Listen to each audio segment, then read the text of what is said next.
Dwayne Johnson stood in the first-class line, dressed simply, a stark contrast to the luxury around him. A man watched him with disdain, unable to hide his arrogance. What happened next would leave everyone on that plane completely speechless and forever change one life. Before we continue this story, let us know where you're watching from. If you enjoy stories like this, subscribe to the channel because tomorrow we have another special story for you. The Los Angeles airport was as busy as always, people coming and going, conversations blending together, and luggage rolling in all directions. In the middle of it all, a man stood calmly in the first-class line. That man was Dwayne Johnson. He was dressed simply, a plain white t-shirt, faded jeans, and well-worn sneakers. He carried a duffel bag that looked like it had seen countless gym sessions and long trips. There was nothing flashy about him, and perhaps because of that, he went unnoticed. Yet anyone who took a closer look could sense something different about him. It wasn't just the way he dressed, but the calm confidence he exuded. He seemed like someone who didn't let the chaos around him affect his peace. While everyone else appeared rushed and anxious, Dwayne stood there, tranquil. He observed everything around him as if soaking in the moment. He didn't mind the glances or the stark contrast between himself and the other passengers. Right behind him in the line was Victor Harding. Victor was the complete opposite of Dwayne. He wore an expensive suit, polished shoes, and a cologne that demanded attention. Every movement he made seemed rehearsed, as though he wanted the world to know he was someone important. His eyes quickly scanned the line, and when they landed on Dwayne, he couldn't hold back his comment. "First class, huh?" Victor said with an ironic smile. "You never know who might show up here these days." Dwayne turned his head and looked at him, keeping his expression calm. "Yeah, the world is full of surprises," he replied. Victor frowned for a moment. He seemed to expect a bigger reaction, something that would confirm what he thought about the man in front of him. But Dwayne stayed quiet, as if the comment didn't matter. Victor decided to push further. "Look, nothing personal, but you don't seem like the type who flies like this," he said, chuckling softly. "It's rare to see someone so casual in first class." The moment to board had arrived. The first-class line began moving forward, and Dwayne and Victor, without exchanging any more words, followed with their tickets in hand. Victor, as usual, walked with firm, confident strides, while Dwayne seemed oblivious to the commotion around him, walking at the same calm pace as before. When they finally entered the plane, the unexpected happened. Upon reaching his seat, Victor checked his ticket once more, and as he looked up, he saw Dwayne settling into the seat right next to his. "You've got to be kidding me," Victor muttered, shaking his head in disbelief. He sat down beside Dwayne and let out a low chuckle, as if the situation was a joke. Of all the places possible, it had to be here. Dwayne simply looked at him with that same calm demeanor and gave a slight smile. "Looks like we're traveling together then," he replied politely. Victor crossed his arms, trying to hide his discomfort. It wasn't just the fact that he was sitting next to Dwayne, but the thought that the man he had judged minutes ago was now sharing the same exclusive space as him. He couldn't quite explain why, but Dwayne's presence unsettled him in a way he couldn't ignore. As the economy class passengers finished boarding, Victor decided to strike up a conversation, but not in a friendly way. "So, what do you do for a living?" he asked with the casual tone of someone who already thought they knew the answer but wanted confirmation. Dwayne, who was adjusting his duffel bag under the seat in front of him, looked up and answered simply, "I work in entertainment." Victor raised his eyebrows as if surprised. "Oh, I see. Local gigs? Small-time stuff?" Dwayne gave a slight smile and shook his head. "Something like that." Victor laughed. "I've always found it interesting how people try to find their place, you know? But sometimes certain spaces just aren't meant for everyone, like first class, for instance." Dwayne looked at him for a moment, assessing the situation, but maintained his calm demeanor. "I think we all have our place," Dwayne replied, "and sometimes it's exactly where we are." Victor let out a short laugh. "That's nice, kind of philosophical even, but real life isn't that simple." Dwayne didn't respond immediately. He just turned back to the window, as if the conversation was over. But Victor wasn't done yet. "You know what?" Victor said, leaning slightly toward him. "You might be sitting here, but there are things money can't buy. Some places will never really belong to certain people." This time, Dwayne didn't respond with words. He simply looked at him for a moment with an expression that combined patience and a certain firmness. It was the kind of look that said more than any words ever could. Victor, realizing his provocation hadn't had the desired effect, leaned back into his seat with a satisfied smile. He thought he had the upper hand in the situation, but the truth was that things were only just beginning. Victor was convinced he was in control, but Dwayne's calmness hid something he couldn't foresee. With every passing minute, what seemed like a simple conversation was turning into something much bigger. With the plane already in the air, the in-flight service began. The flight attendant moved through first class, offering drinks, and Victor made sure to be noticed. "A glass of champagne, please," he said with a confident smile. "Something that matches the exclusivity of this seat." The flight attendant, accustomed to demanding passengers, nodded with a professional smile. When it was Dwayne's turn, he made a simple request. "Just water, please." Victor didn't miss the opportunity to comment. He looked at Dwayne with that same air of superiority and let out a chuckle. "Water?" he asked, almost laughing. "Don't tell me you're going to waste the experience of flying first class with water." Dwayne took the bottle the flight attendant handed him and replied calmly, "I'm fine with this. Sometimes simplicity is enough." Victor narrowed his eyes, as if trying to decipher the answer, but quickly decided to push back. "Yeah, I guess that works for people who settle for less. Not everyone is born to enjoy the best life has to offer." Dwayne raised the bottle and took a small sip, not responding immediately. Other passengers began to notice Victor's provocative tone, but since Dwayne appeared unbothered, no one intervened. "Maybe the best is different for everyone," Dwayne finally said with the same calmness as always. Victor didn't like the answer. He took a deep breath, trying to maintain control of the conversation. Or maybe people who say that just never had access to what really matters. Some things are beyond the reach of certain people, you know. The flight attendant, who was serving another passenger, cast a discreet glance in their direction, as if considering stepping in. But she noticed Dwayne was handling the situation well. He responded with nothing more than a slight smile, turning back to look out the window. Victor, on the other hand, didn't seem satisfied. He wanted to provoke more, but was beginning to realize that Dwayne was a difficult opponent to rattle. Victor was convinced he was winning the dispute, but for the passengers around them, his arrogance was becoming increasingly uncomfortable. While Dwayne remained calm, Victor was about to face a reality that would completely change his views on people. The flight attendant returned to the section of the cabin where Dwayne and Victor were seated. As she served another round of drinks, Victor decided to continue the conversation, or rather, his string of provocations. "You know, life is like flying first class," he began, gesturing with his champagne glass. "You work hard, earn your spot, and then you get to enjoy it. But some people, well, it seems like they're only here because they got lucky." Dwayne placed his water bottle on the seat tray and finally turned to face Victor. His gaze was calm, but there was something different in it now, as if he was ready to respond more directly. "Luck or hard work, we all end up in the same place when the flight lands, don't we?" Dwayne said, his tone serene but firm. The passengers around them, who had previously been discreetly observing, began to pay closer attention. The cabin was almost uncomfortably silent. A few exchanged glances, noticing the subtle clash between the two. Victor smiled, clearly trying to hide that the response had hit him in some way. "Well, I wouldn't say that. Some of us are simply on a higher level. Not everyone understands the value of being here." Dwayne leaned forward slightly, crossing his arms. "I think the value of being here," he gestured around the seat, "isn't about what you have, but how you treat others."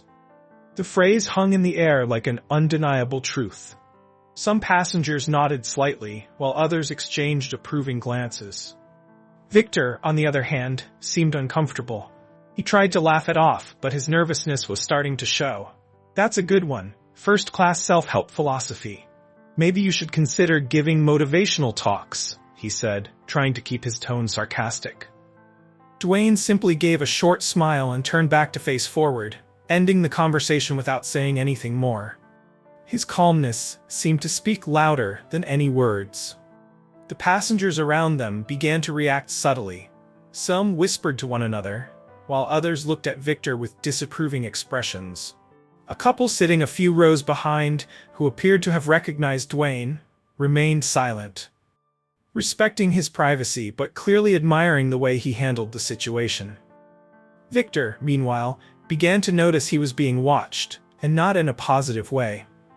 His posture, once so confident, began to shift slightly, but he still wasn't ready to admit he had lost control. Victor thought he was winning the dispute, but the reactions around him told a different story. He didn't yet know that what was coming next would make him question everything he believed about status, power, and respect. As the flight attendant passed by, collecting empty glasses, Victor seemed determined to win the debate he had started.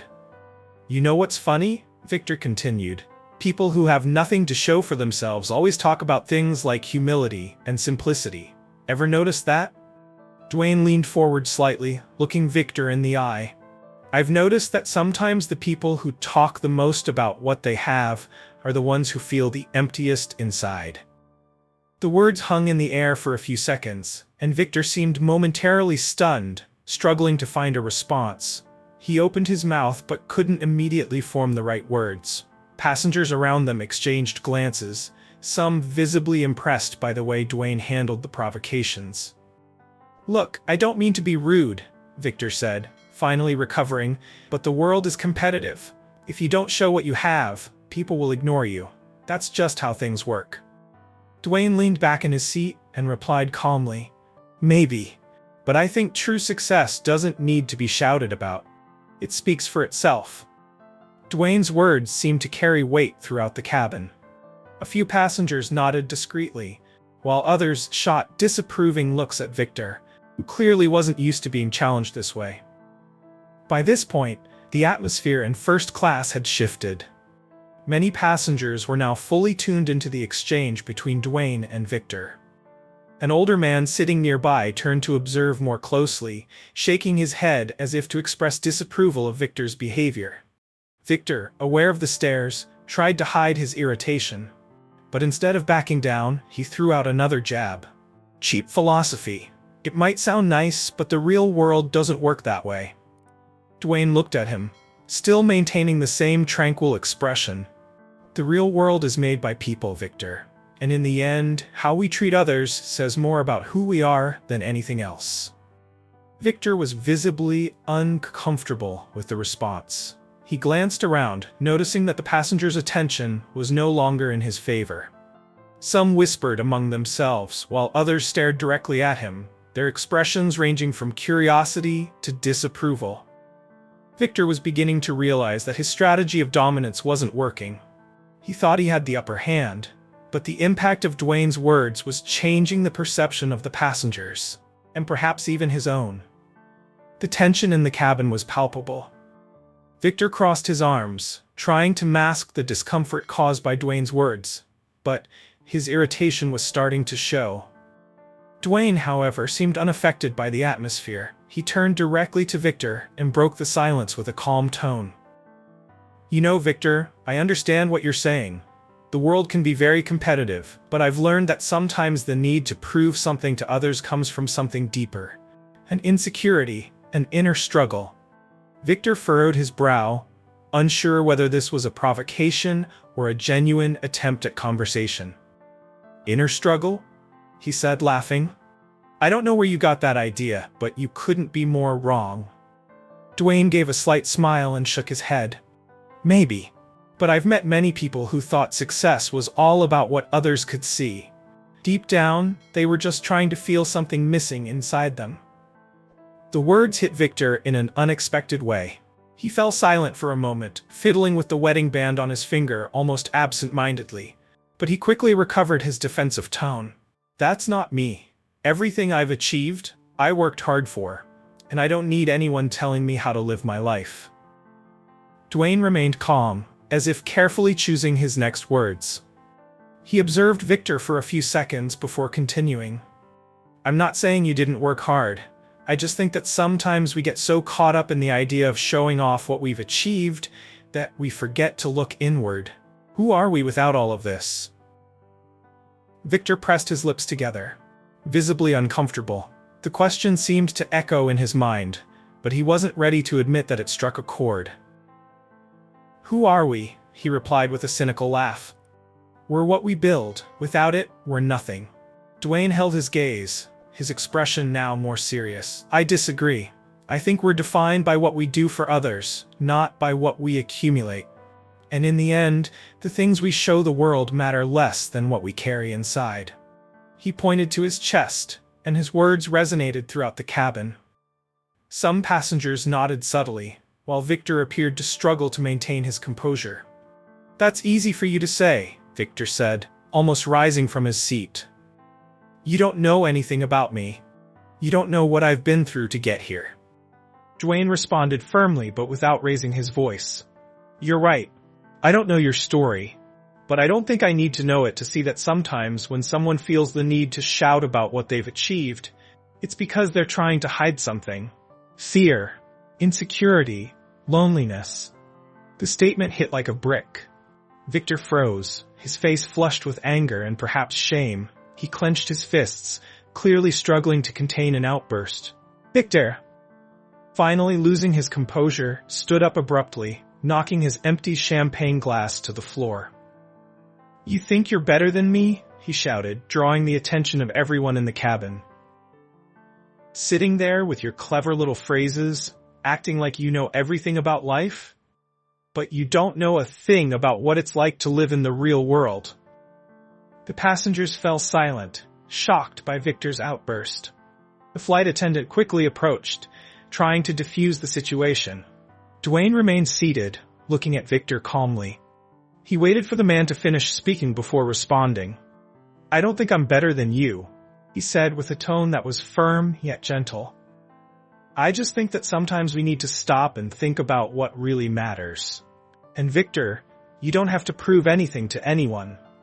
The words seemed to strike Victor deeply. He was breathing heavily, but something in Dwayne's voice made him sit down again. He averted his gaze, looking more defeated than angry. Victor sat in silence, Dwayne's words echoing in his mind. He had never felt so exposed, so vulnerable in front of so many people. But he still didn't know that the worst, or perhaps the best, was yet to come. The flight continued in a heavier silence after the confrontation. Victor remained in his seat, avoiding looking at Dwayne, but it was evident he was deeply unsettled. Dwayne, on the other hand, seemed completely relaxed, as if nothing had happened. A short while later, the flight attendant approached Dwayne with a polite smile. Her voice caught the attention of the entire cabin.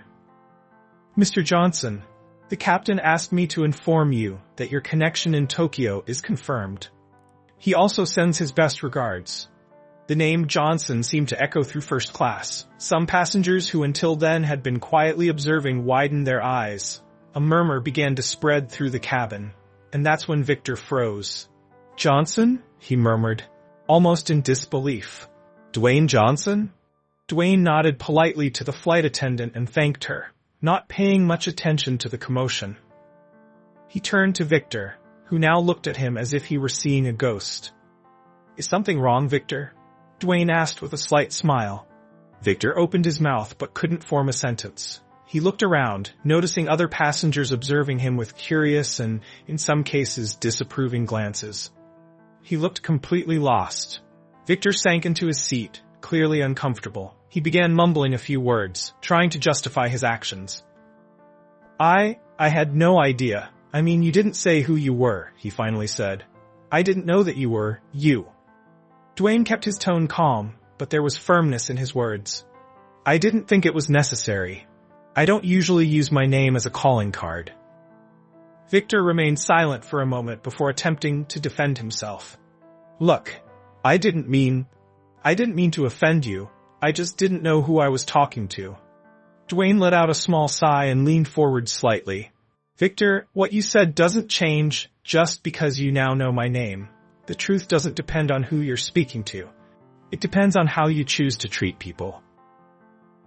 The words left Victor speechless. He looked at Dwayne, then at the other passengers, who now seemed even more attentive to what was unfolding. The humiliation on his face was undeniable. The silence in the cabin was broken by Dwayne, who decided to conclude the conversation with a final lesson. "You know, Victor, life is hard enough for everyone. The last thing we need is people trying to put others down to make themselves feel bigger."